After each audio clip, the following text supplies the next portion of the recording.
Welcome to a very special edition of Off the Top Rope. I am the coach. Very few performers have garnered the crossover appeal of WWE superstar Daniel Bryan.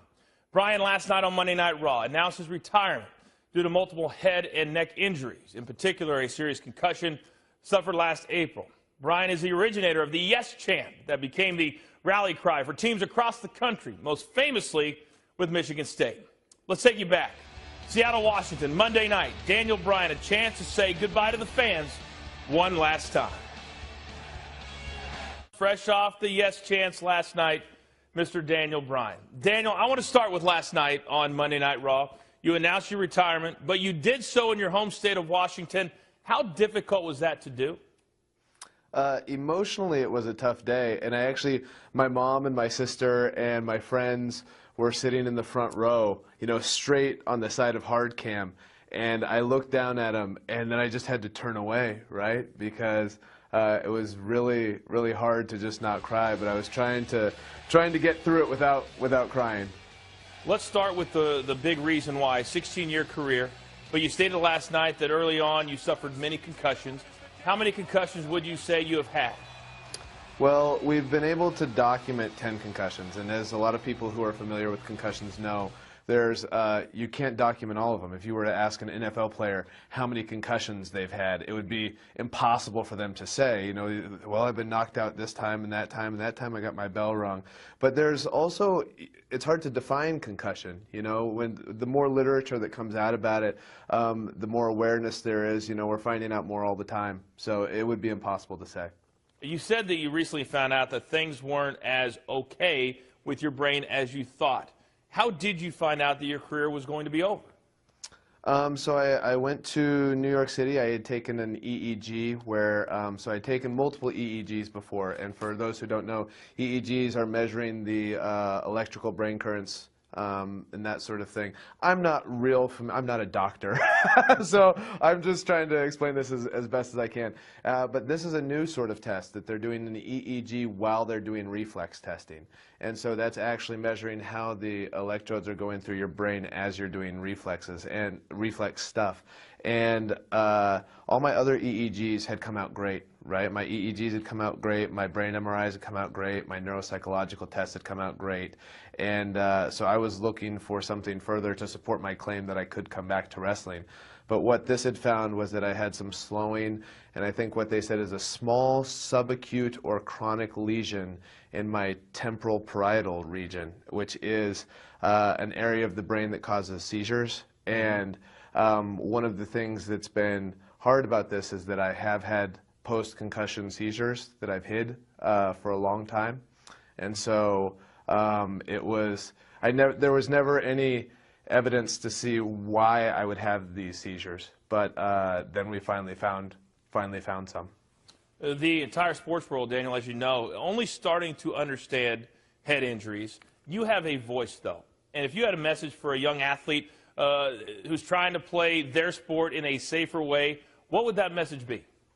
I mean, I think for every sport it's going to be different, but I think it's to be cognizant of it. And one of the mistakes that prior generations has made, including myself because we weren't aware, was what I've learned is if you get a concussion, you need to report it, because one of the worst things that you can do is get a concussion and then go back to doing a contact sport before your brain is fully healed, right? And that's especially true for younger people, and there's this mentality within sports, and especially within sports like football, with wrestling, with fighting, with all that kind of stuff, is that no, I'm gonna tough it out. Oh, it's just a ding, and if you're a competitor, you have that in you to feel that, right? But you have a responsibility to yourself, to your family, to your friends, all of that to report it, just to protect yourself. You created something, Daniel, that was iconic, something that crossed over, and everyone from little kids to grandmas, they all could do it, and that's your Yes chant. Did you ever imagine that it would catch on the way that it did and that it has?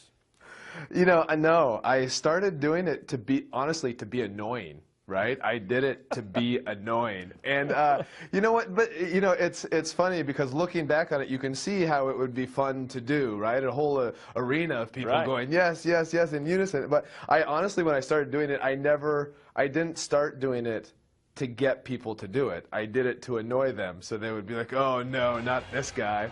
But it really turned the other way, and it really propelled my career forward. The great thing about WWE audiences that I remember, and you've had so many, the ovations.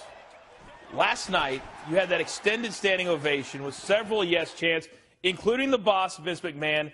The entire locker room was out there on stage. How did that feel to you? It's really surreal, and actually the whole journey has been kind of surreal. Last night I was really able.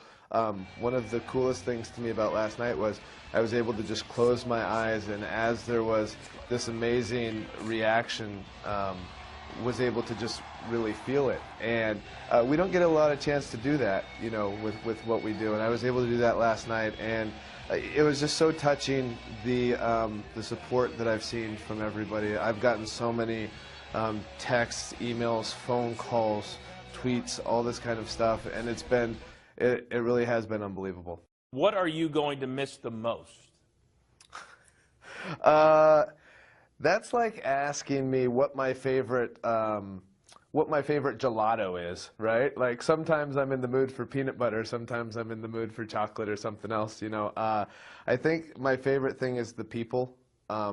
We honestly get surrounded with amazing people. Last night I saying goodbye to some of my friends, and it's not goodbye, I'll see them again, but it's I won't see him every day like I used to see him, and it won't be traveling 300 miles with Cody Rhodes, you know, and it won't be you know, making fun of the Ryback, and it won't be all those things that I've loved for so long. And the in-ring portion of it is like, it really brings joy to me, but the people have probably brought more joy than anything else. The car rides in between towns are the absolute best. Just the best. If you have a good car, if you have a good crew of guys, it doesn't matter. So me, William Regal, Sheamus, and I think Ted DiBiase drove. You know, you had the option of a flight to either fly it or drive 450 miles, and we were like, screw it, we're driving. Every time. You know what? It was fun. You know, we had a great time. You're officially on the books, 5'10", 210. You said last night 5'80", 180. Whatever it is, not exactly a big guy for this business. What is it about you that allowed you to make it to the absolute very top? You know, I honestly, I don't know. It's one of those things. I liken it a lot to like writers, right? When you ask a writer who just wrote an incredible book, where'd you come up with this idea? And a lot of times they attribute it to like a muse, and this idea that like, hey, I don't know where these ideas come from. They just come into my brain. With wrestling, to me, it's the same thing.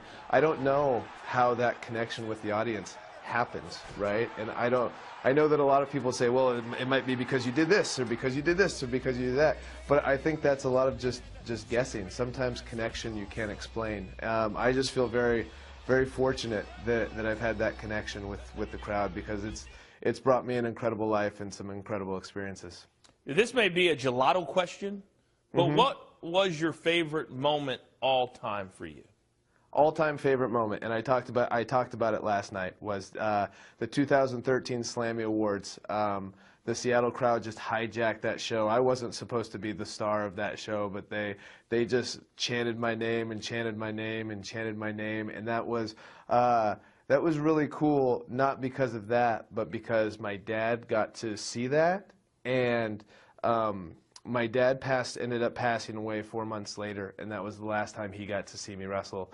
And I remember him, he was charging up to the barricade as we were exiting, and the whole crowd was chanting Daniel Bryan, and I got to see him come up, and I got to give him a big hug, and I will never, ever forget that for the rest of my life. You're only 34 years old, man. Have you had time to think about what's next for you? So, I mean, I've spent a lot of time thinking about it. And that's the hard thing. So wrestling has been my passion since I've been a little kid, and I've pursued it since I was young. This is the last real job I had. I worked at a video store / tanning salon. And I was 20 years. Yeah. Who combines a video store and a tanning salon? You know. So, you know, I'm not sure. I would like to do something to help people and help the world. And I'd actually just got off the phone with my neurologist here in Phoenix, and we were talking about doing stuff with concussion awareness and that sort of thing. You know, I've loved. One of the coolest things about working with WWE is being able to do a lot of the charity stuff that they do, and getting to meet Connor McCulloch was a real inspiration to me. He was a young kid who had brain cancer, and you would never know it by meeting him. And he passed away just this last year, and WWE helped form a foundation for him, Connor's Cure, to help with find a cure for brain cancers.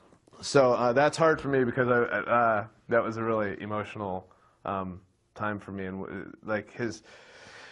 I would like to help with stuff like that, like stuff that just would help people and make the world a better place and that sort of thing. But you know, sometimes with a lot of that stuff, if you try to do too many things, you don't get anything done. That's right. And so I'm really trying to figure that kind of stuff out. All right, last question here. All the WWE universe are going to watch this. All the sports universe, they're going to see this interview. How do you want fans and people to remember Daniel Bryan? I don't necessarily need anybody to remember me. What I would like people to remember is if they were at a show where I was at and they had a good time with their sons, with their daughters, with anybody like that. Remember those experiences with the people that you love. Because to me, the first wrestling show that I ever got to go see, my favorite was The Ultimate Warrior. And he did this thing with Rick Rude, and Rick Rude pulled The Ultimate Warrior pulled down Rick Rude's pants, and we saw Rick Rude's butt, right?